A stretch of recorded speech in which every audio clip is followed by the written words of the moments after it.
If my calculations are correct, when this baby hits 88 miles per hour, you're going to see some serious... Wait a minute, Doc.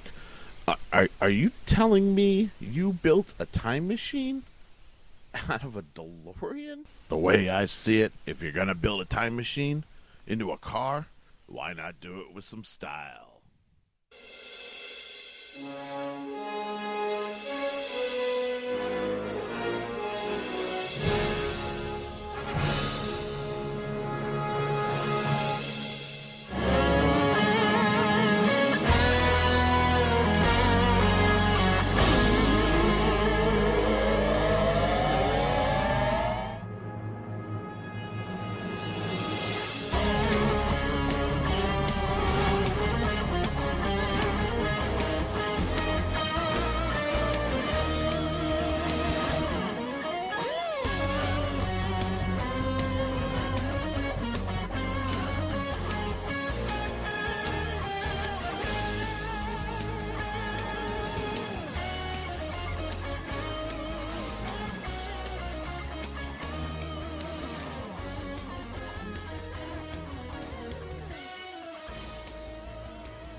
Well, the wait is over. Here we are, episode 4 of the Radical Retro Roundup, Back to the Future. Hello and welcome. I am Joseph Copel, your guide, your transport, your dungeon master to the retro realm. You're on the Radical Retro Roundup. First off, I want to apologize for the wait. I know technically it has been just about 2 months since I had a new episode, since I released the remastered Kids Incorporated episode last month. And, yeah, I was going to record Back to the Future soon after I released that, but, yeah, you know, life gets in the way sometimes. So, here we are a month later. We are talking about Back to the Future. Like usual, we're going to open this thing up with podcasts I've been listening to, so let's give some free plugs to these guys. I have first a podcast that is fairly new. They have 2 episodes, an introductory episode and their first episode. And this comes from Eric and George, and it's called The Master System Masterpieces. They are family friendly. And they're a great podcast. I really enjoyed the first episode, and I hope nothing but the best for these guys down the road. I definitely look forward to hearing future episodes and seeing where that relationship goes. The second podcast I want to talk about is not family friendly, and I definitely say listener beware. It is called the Retro Game Squad podcast. It's a group of 4 guys who basically take a genre and select different games from the 8-bit era, the 16-bit era, and then the 32-bit era. And they just talk about them. And it's amazing. They have great chemistry. And every once in a while they get a little off topic, but it's not so much that it's distracting. It's actually very good and usually somehow loops back around to the topic at hand. Last month they did the cartoons episode, which basically every single game they played dealt with either a cartoon theme, or they tried to go with Saturday morning cartoons, but that didn't quite work out. So they covered like Rescue Rangers, DuckTales, so on and so forth. So definitely go check those guys out. And as always, check out the Retro Junkies Network. They have tons of podcasts with a bunch of great guys. And again, you know, support Master System Masterpieces. They're brand new. They need that following, that audience, and they're a really good podcast. They deserve it. So definitely give them a listen. All right, so we like to talk about retro things I've picked up in the time in which I have been gone. And with almost 2 months, I have actually picked up a lot of good stuff. I ended up getting a what I'm going to call a retro box from my buddy Craig, and he sent me a Nintendo as a surprise, which was pretty awesome. But I also got about 40 games from him, and it was amazing. I actually took the time. I took apart the Nintendo. I cleaned it. I pulled out the lockout chip, and Yeah, I mean, it's still not working, but it still needs time. I need to devote the time to be able to find out why it's not working. If it's just, the video that's not working, if it's the connector, I don't know. So that's part of what I picked up in this 2 month span. I also ended up getting a flight stick for the Xbox, which is really weird because it's a Top Gun flight stick, and as far as I am aware, they never came out with a Top Gun game for the Xbox. So that was quite interesting. And then I just picked up Secret Wars, comic book wise.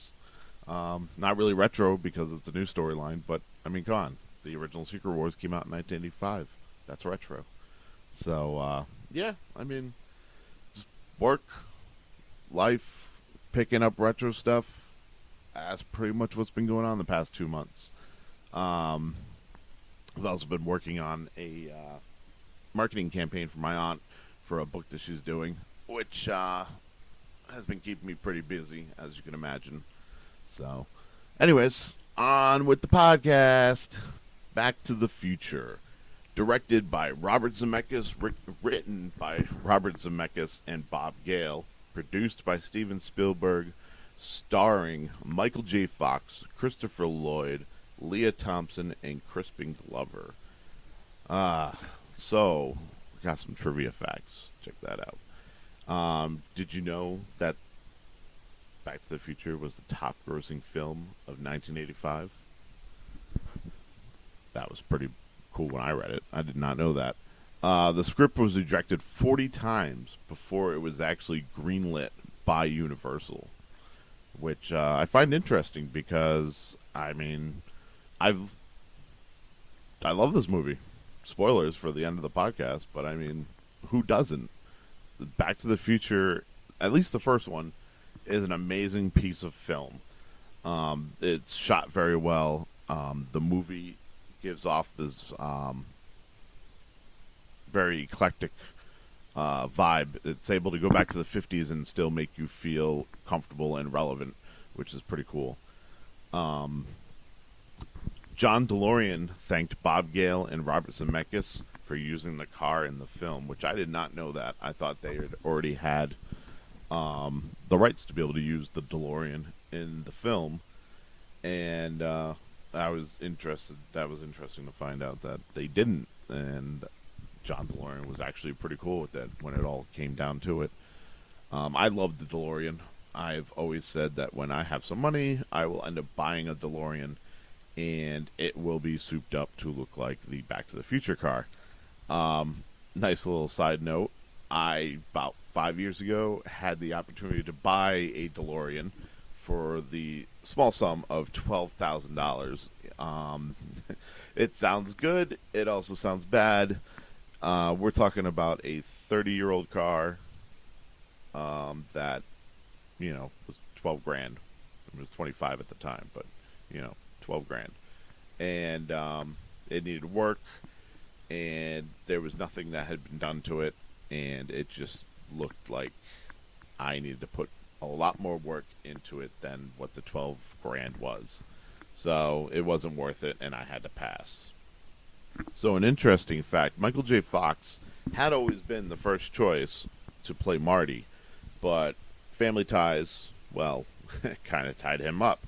So they went with Eric Stoltz based on his performance in Mask, which, if you haven't seen Mask, it's a movie about a child who is deformed. He has this weird bone structure deformity that basically gives him, it's an oblong face, and he kind of looks like Hey Arnold, but kind of whipped up on a 90-degree angle. But yeah, so based on his performance in that, they decided to go with Eric Stoltz. But after 4 weeks of shooting, Michael J. Fox became available. They didn't need him on Family Ties as much. So Stoltz was kindly shown the door, and they reshot those 4 weeks that they had with Stoltz, and which, in the end ended up adding like $3 million to the budget, which, of course, at the time is obviously this big thing, but we all know now that with the movie, being the big success it was, $3 million is nothing compared to what they've brought in over the years. One of my favorite little cameos in Back to the Future was Huey Lewis. So Marty's band is playing in front of the judges for his dance at his school, and none other than Huey Lewis himself is there as a judge.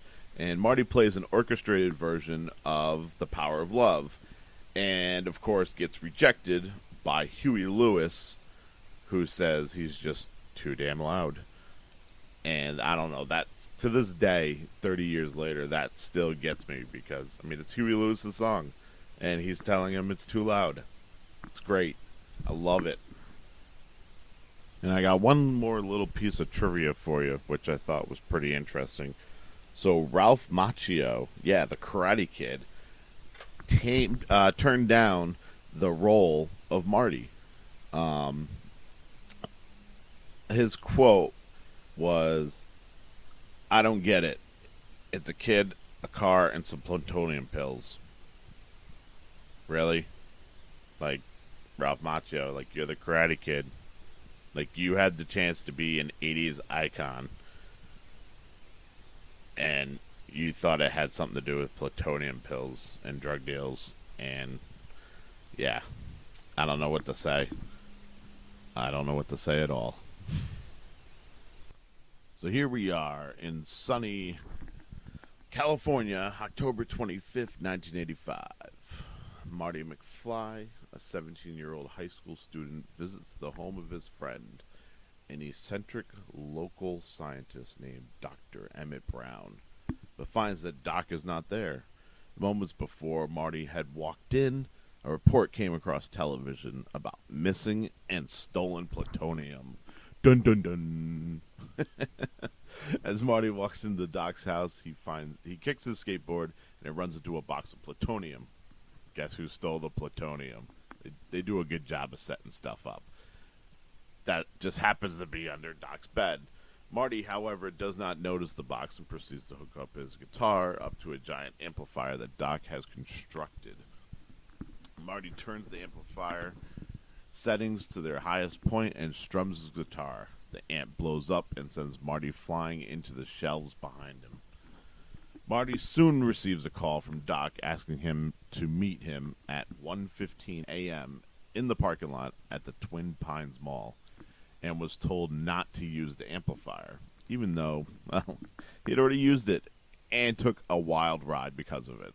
When Doc Brown remarks that the clocks are all 25 minutes behind, proof that an experiment was successful, Marty realizes that he's late for school. And if you really pay attention to that scene, there's a lot of things that you're probably not going to notice the first time watching it. But one of the things I love is that there's a clock that actually depicts a man hanging from the same clock that's in the clock tower. So it's a little foreshadowing for what's going to happen with Doc later on in the film. And also, there's looks like there's like comparison drawings to like Cruella de Vil, and there's a image from the 20s film Safety Last, which it all harpens back to their kind of, they're telling you that they're going to be going back to the future, but not telling you they're going back to the future, sort of thing. When Marty gets to school, he is found by his girlfriend, Jennifer Parker, who is played by Leah Thompson.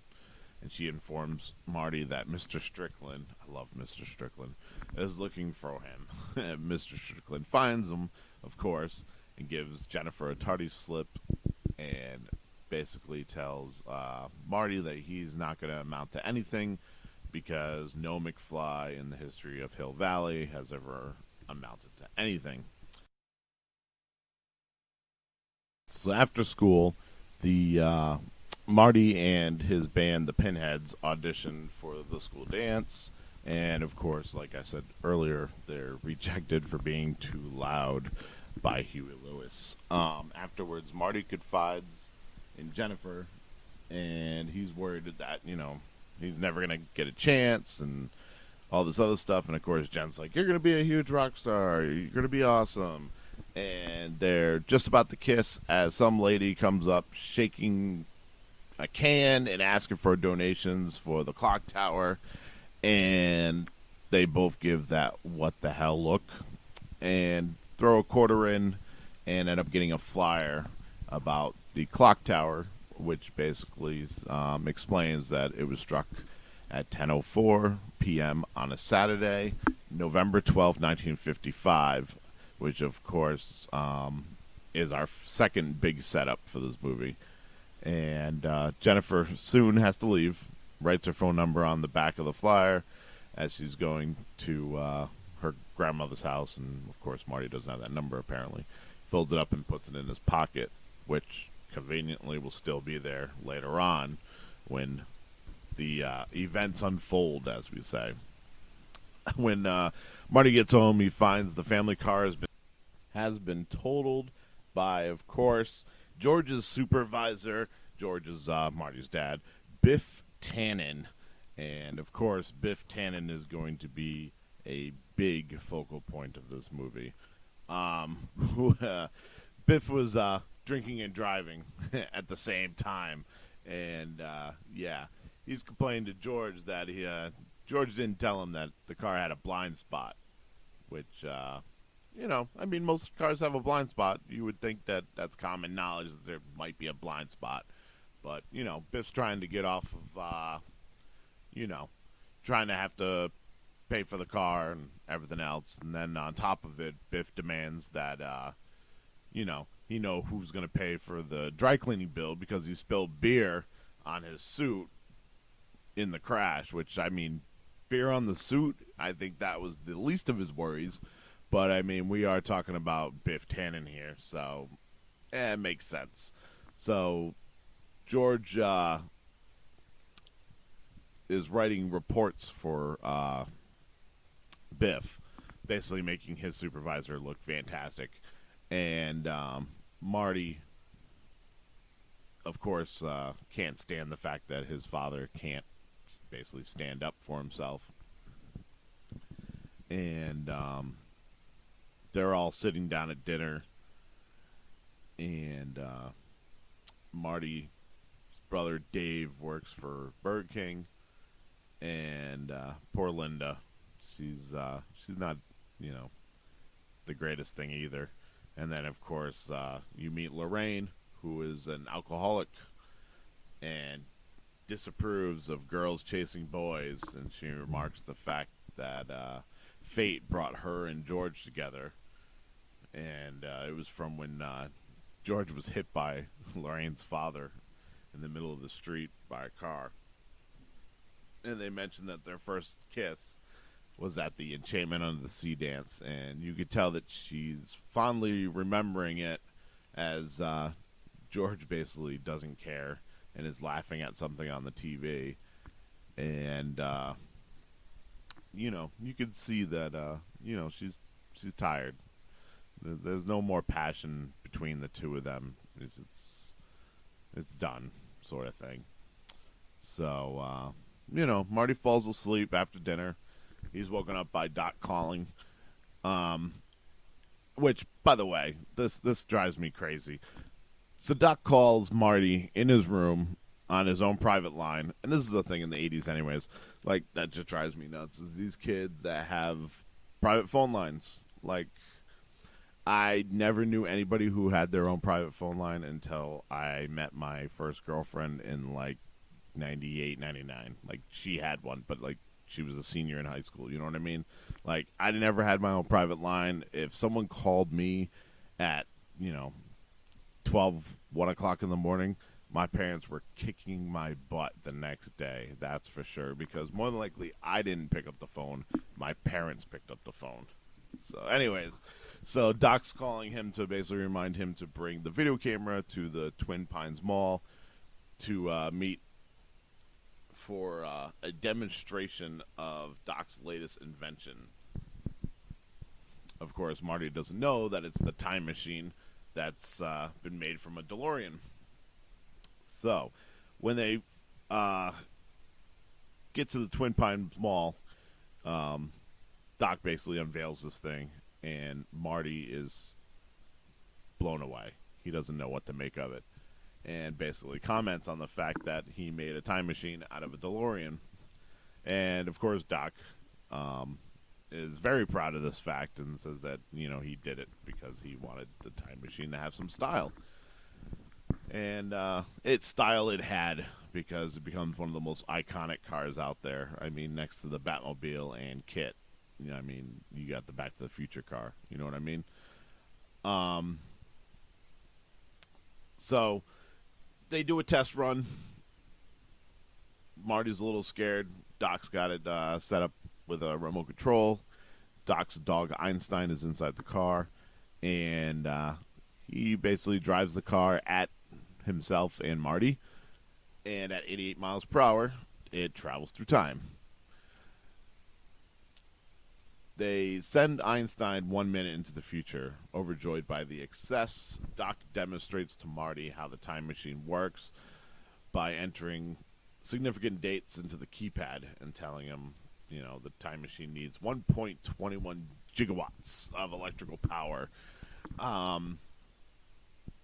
Doc enters the date November 5th, 1955, and explains to Marty that this was the day he came up with the idea for the flux capacitor, the device that makes time travel possible. Now, if that sounds familiar, that's because the clock tower was struck by lightning on November 12th, 1955. See the connections? See where this movie's going? So, after Doc refills the plutonium chamber of the time machine, a group of Libyan terrorists arrive from whom Doc took the plutonium from in exchange for a fake bomb. It was made with pinball parts and everything else. And I believe Doc's quote was, Libyans! Yeah, I don't think you could get away with stuff like that today. Anyways, so the Libyans shoot Doc, but Marty is able to escape in the DeLorean. He evidently accidentally accelerates to 88 miles per hour, because that was most certainly not his intention, was to just jump into the past or future. But of course he ends up doing so, thus sending him 30 years into the past to November 5th, 1955. So here we are in 1955. Marty immediately arrives at the Twin Pines Ranch, which is owned by Otis Peabody.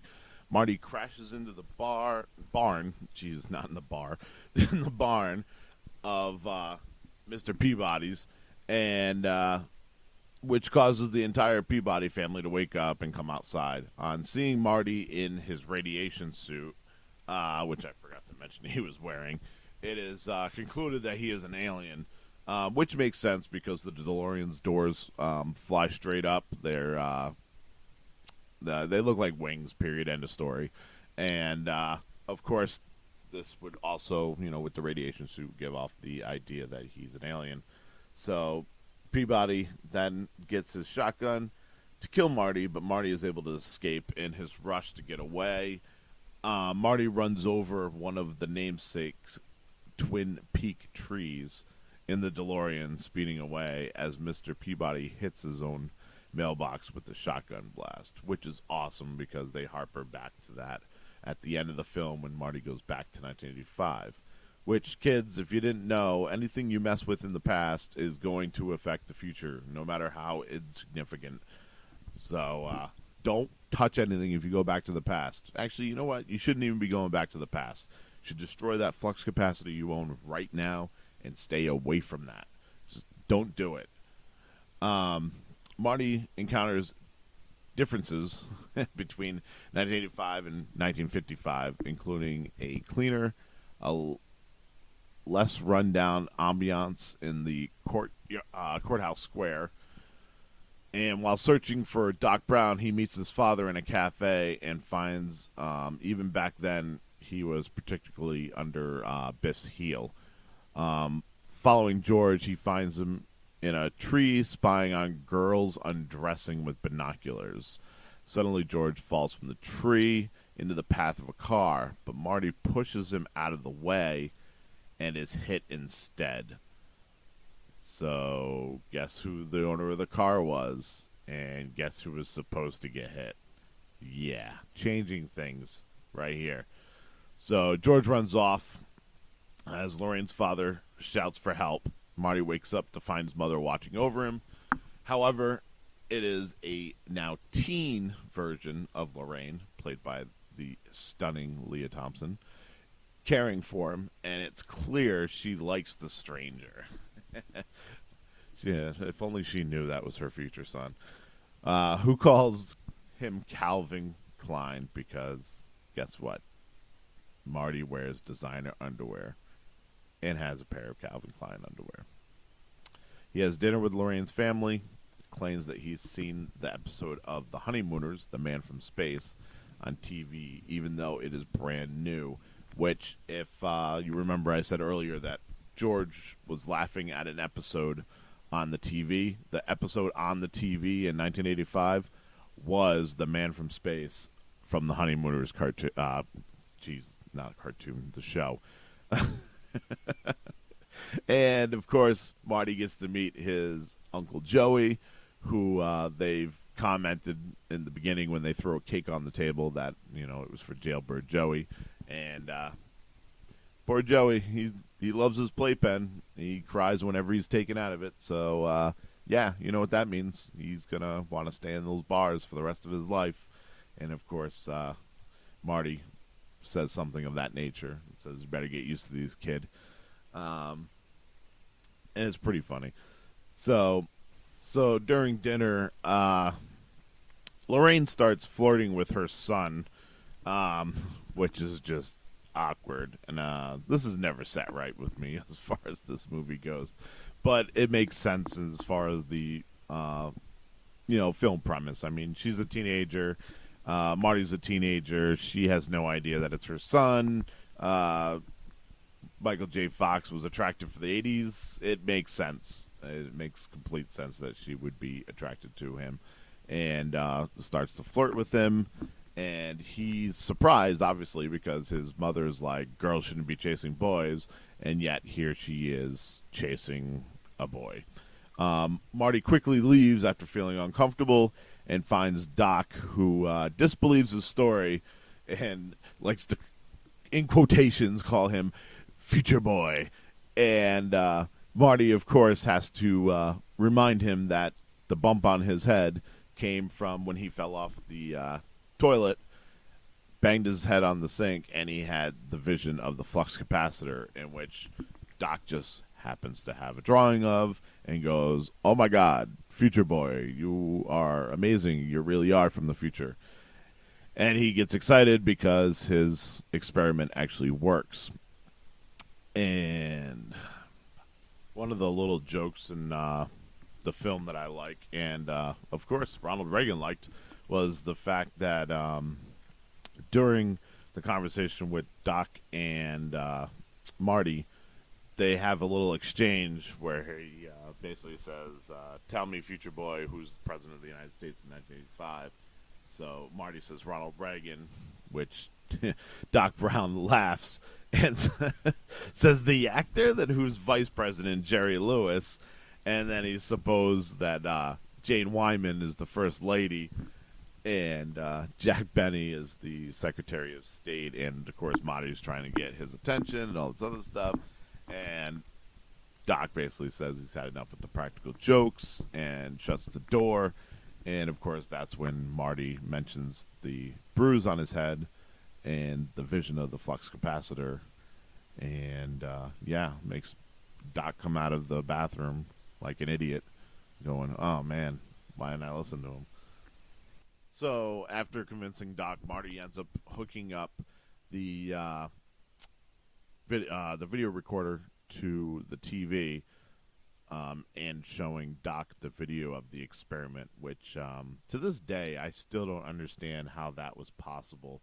Like, I get that, you know, TVs probably had the capability of the two little Y prongs that you could add on. I know that my Atari back in the day had that thing, and it would basically add an RF adapter to the back of the TV. But I'm pretty sure in 1955, the fact that to have a TV was a luxury, and not many people had that. I'm pretty sure to have a TV plus the RF adapter thing to be able to hook up a 1985 video camera just wasn't possible. But we'll suspend disbelief for this one little thing. Why not? I mean, come on. Back to the Future is awesome, and so therefore we can, suspend our disbelief for at least the time being. So, of course, Doc is shocked when he hears his future self explain that the DeLorean needs 1.21 gigawatts, and of course he runs off screaming. And Marty is asking, "What the hell is a gigawatt?" Doc realizes he doesn't have access to 1.21 gigawatts. He's like, the only thing that would be able to do that would be a bolt of lightning. Which, haha, guess what? Marty has a flyer in his jacket with Jennifer's grandmother's number on it that says, "Hey, guess what? I know where lightning's going to strike." And Doc's like, "No way." Checks the paper and says, "Great Scott, this is what we need." Bam. So guess where they're going? They're going to figure out how they're going to do this. So, of course, Marty gets excited and wants, suggests that Doc shows him around town while he waits around to, be able to, get this bolt of lightning to shock the flux capacitor and send him back to 1985. Doc stops him and basically says, "You can't leave the house. Anything you do risks altering the future." And Doc then, of course, asks Marty after the fact whether if he's talked to anyone today besides him, and Marty admits that he ran into his parents. And Doc's like, "Oh my God, this could jeopardize your existence." And a photograph that Marty is carrying starts to have his brother disappearing and his sister, and they're starting to realize that they have unraveled history because of the fact that Marty is basically luring his mom away from George, which is weird. So basically now Marty is on a mission to be able to get George to ask Lorraine to the Enchantment Under the Sea dance and get his parents back together, because that, of course, as we know from earlier in the film, is where they kiss for the first time. And you could tell by the look on Lorraine's face in the future when she mentioned it, that was obviously the moment where she felt that the rest of her life was going to be fantastic. And of course, antics ensue. Marty's got to go find George and convince George. And after a couple unsuccessful attempts at getting George and Lorraine together, including being George saying that he is her density, the ever so clever Marty dresses up in his radioactive suit and rudely awakes George while sleeping. Marty claims to be Darth Vader from the planet Vulcan, which makes all of us nerds go crazy because those two things should not be combined. And the next, and also plays Van Halen Eruption, by the way. A lot of people don't know what the tune is that's playing, but it's Van Halen Eruption, which is off of their first album. It's a great track. Anyways, so the next morning, George finds Marty because he is now convinced that he must woo Lorraine because he just had the bejesus scared out of him. And, of course, he attempts, but Biff comes in and harasses George, and basically Marty trips Biff, which leads to Biff chasing Marty, Marty runs out of the cafe, creates a makeshift skateboard from some poor kid's scooter, and he's able to outsmart Biff and the gang, who are in a car that run into a truck of manure. And the manure truck is a ongoing gag in all three of these movies. So is the chase scene, though.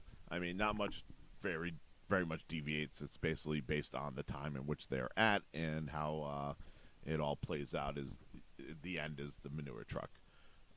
So of course, this whole incident is seen by everybody, and Lorraine becomes even more attracted to Marty because Marty stood up to Biff, and now she wants to ask Marty to the dance. So of course Marty accepts, and Marty ends up telling George that he needs to take advantage of the situation. So George is basically told he needs to beat up Marty, is basically what it comes down to. Marty is going to try to, quote unquote, take advantage of Lorraine in the car so that George can come to the rescue on the night of the dance. However,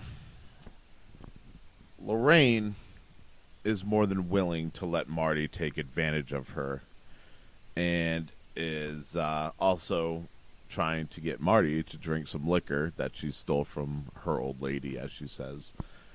She plants a kiss on Marty, but it's only a couple seconds when suddenly the uncomfortability of what has happened starts to sink in, and she compares it to kissing her brother. Biff interrupts and gets into the car with Lorraine, while Biff's gang basically locks Marty in the truck of singer-guitarist Marvin Berry, who, guess what, is the brother of Chuck Berry, or cousin. I can't quite remember at this moment. Anyways, so Marty is soon freed from the truck, but of course one of the band members ends up slicing their hand.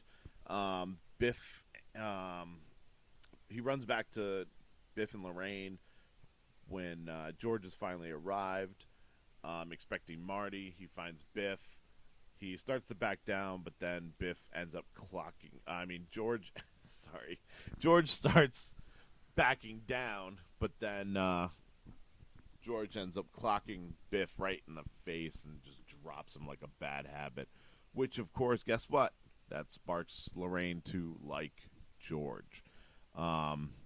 Lorraine, needless to say, is pretty easygoing. It doesn't take much to turn her on, apparently. Whether it be getting hit by a car and having to be sympathetic, or whether it's knocking down the bully. Either way, Lorraine's probably going to go to you. She, of course, ends up leaving with George, and they go into the dance, and they thank Marty and all that. And they get up on stage, and there's no music. So Marty suggests that he play guitar to help out. So he plays Earth Angel. And while playing Earth Angel, a student tries to cut in between George and Lorraine. Of course, George ends up stepping down. He's still got that little bit of cowardness in him, and he initially starts to walk away until he decides he's going to come back around, and he says, "Get your damn hands off of her," and basically takes Lorraine back, and boom, there you go. Marty is saved. They pretty much have their kiss, and he's vigorated and ready to go, and he's super excited. He's ready. He's all about getting back to the future now, but he's asked to play one more song. So of course he's like, "All right, we got this. One more song, not a problem. We're gonna play Johnny Be Good." Guess what? Johnny Be Good just happens to be a Chuck Berry song. I'm pretty sure. I'll have to double check that, but I'm pretty sure that is. And, of course, Marvin Berry calls his cousin Chuck.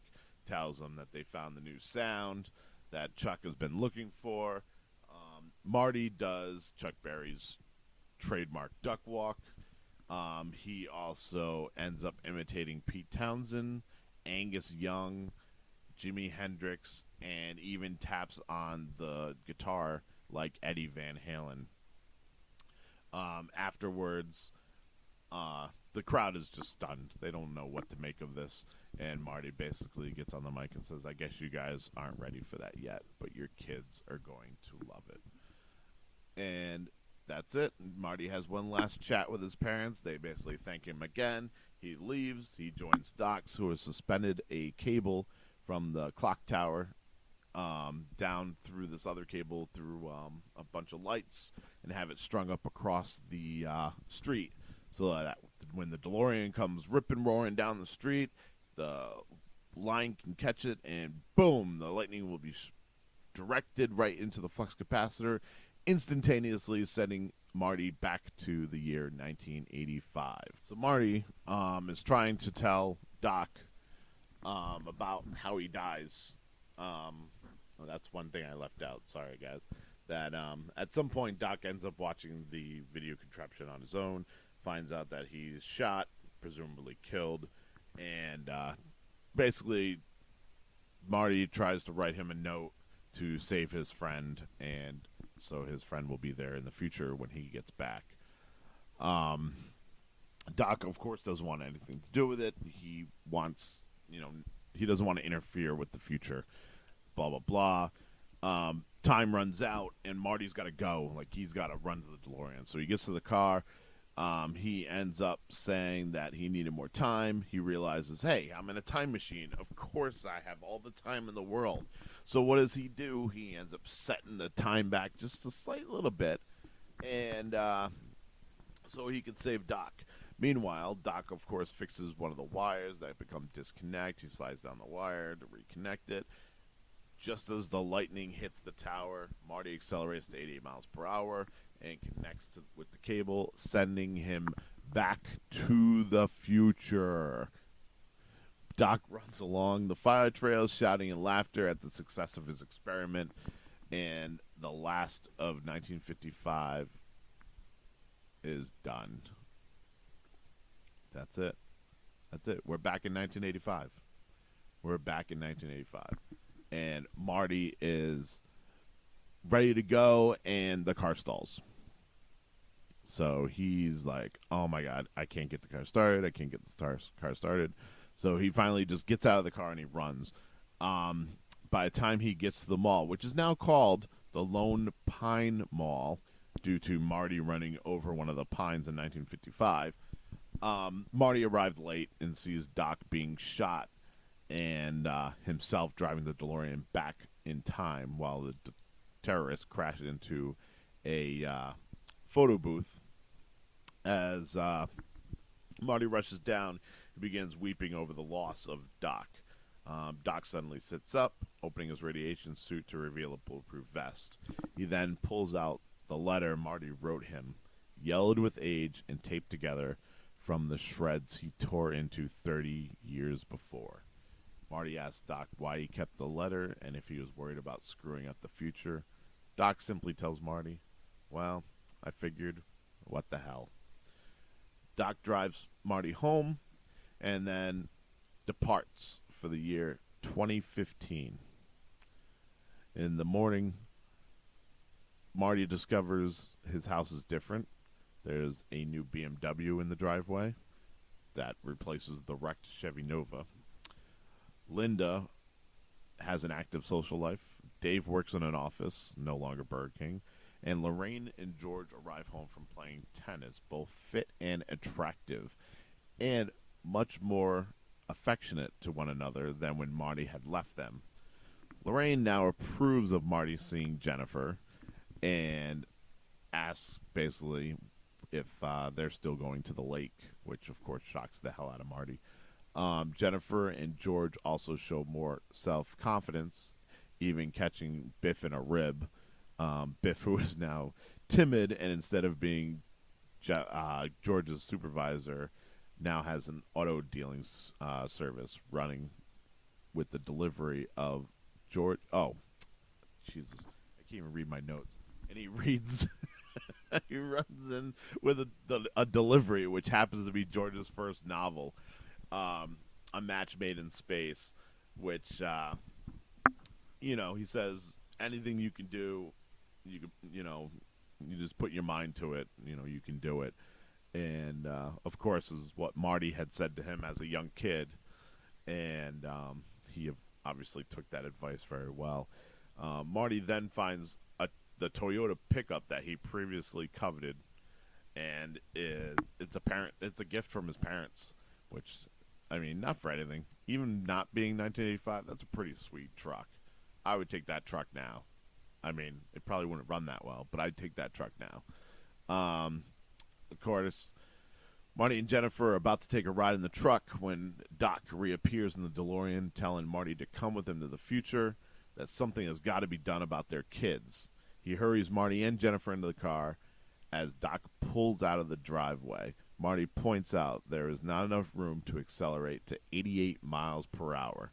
When Doc begins to reply, "Roads, where we are going, we don't need roads," and flies off in the fusion-powered, hover-converted DeLorean. And that is the end, folks. That's it. That is Back to the Future. That is episode 4. That is our breakdown. But this is one thing I want to talk about before. Does this movie hold up? I think I pretty much spoiled the crap out of this by saying it does. I love this movie. I love everything about this movie. When you look at the timer, this is the longest podcast I've ever done. It's almost an hour. It's over 45 minutes. All right?